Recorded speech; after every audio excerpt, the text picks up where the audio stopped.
एक साल से ज्यादा वक्त तक चले किसान आंदोलन के बाद ये माना जा रहा था कि इस बार भाजपा को पश्चिम यूपी में मुश्किलें आएंगी। कहा गया था कि 2013 में मुजफ्फरनगर दंगों के बाद जाट और मुस्लिमों के बीच जो खाई पैदा हुई थी वो किसान आंदोलन ने खत्म कर दी है और जिसका सीधा फायदा रालोद को होगा। लेकिन चुनाव के ऐलान और प्रत्याशियों की घोषणा के बाद ऐसा होता नहीं दिख रहा है। जाट बहुल जिन सीटों पर रालोद को मजबूत माना जा रहा था, वहीं पर ये गठजोड़ कमजोर होता दिख रहा है। छपरौली, कैराना, सिवालखास से लेकर मांड तक में ऐसी ही स्थिति है। दरअसल जाट समुदाय के एक वर्ग का मानना है कि सपा के साथ गठजोड़ में जयंत चौधरी अच्छा मोल भाव नहीं कर पाए और अपने गढ़ वाली सीटों को ही अखिलेश के हवाले कर दिया। एक तरफ मुजफ्फरनगर जिले की सीटों पर मुस्लिम कैंडिडेट न देने से मुस्लिम वर्ग नाराज है, तो वहीं सिवालखास, कैराना और बागपत जैसी सीटों पर मुस्लिम कैंडिडेट देने को लेकर जाट बिरादरी नाराज है। रालोद के पुराने कार्यकर्ता भी जयंत के फैसलों पर सवाल उठा रहे हैं। यही नहीं, मांड सीट पर तो एक तरफ सपा की ओर से संजय लाठर उतरने जा रहे हैं, तो वहीं रालोद के पुराने नेता योगेश नोहार ने पीछे हटने से मना कर दिया है। लेकिन भीतर घात का डर अभी भी सता रहा है।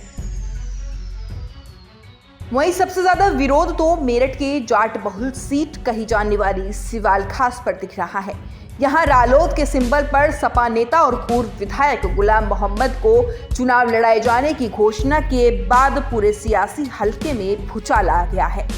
दिल्ली से लेकर सिवालखास तक लोग खुलकर विरोध में आ गए हैं। रालोद के फेसबुक पेज पर लोगों ने टिकट पर सवाल उठा दिए हैं। पूर्व जिलाध्यक्ष राहुल देव ने आहत होकर पार्टी ही छोड़ दी, तो वहीं जाट महासंघ की तरफ से भी ऐलान कर दिया गया है कि अगर सिवालखास से जाट प्रत्याशी नहीं बनाया गया तो वे किसी भी विधानसभा सीट पर गठबंधन को वोट नहीं देंगे।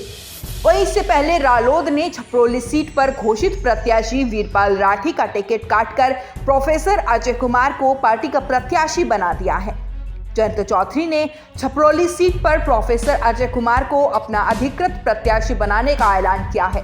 वो 2002 में इस सीट से विधायक रह चुके हैं। बहरहाल पश्चिम उत्तर प्रदेश से भाजपा को उखाड़ फेंकने के लिए एकजुट हुआ सपा रालोद का गठबंधन ऐसे चौराहे पर आ खड़ा हुआ है जहां आमने सामने चुनाव लड़ने के हालात पैदा हो गए हैं और जिसका फायदा सीधे सीधे सत्ताधारी भाजपा को मिल सकता है। देखने वाली बात होगी कि जयंत चौधरी इन सीटों पर कैसे सामंजस्य बैठाकर 2022 के रण को जीत पाएंगे या एक बार फिर भाजपा सत्ता को पाने में कामयाब होगी। Bureau report, news 18।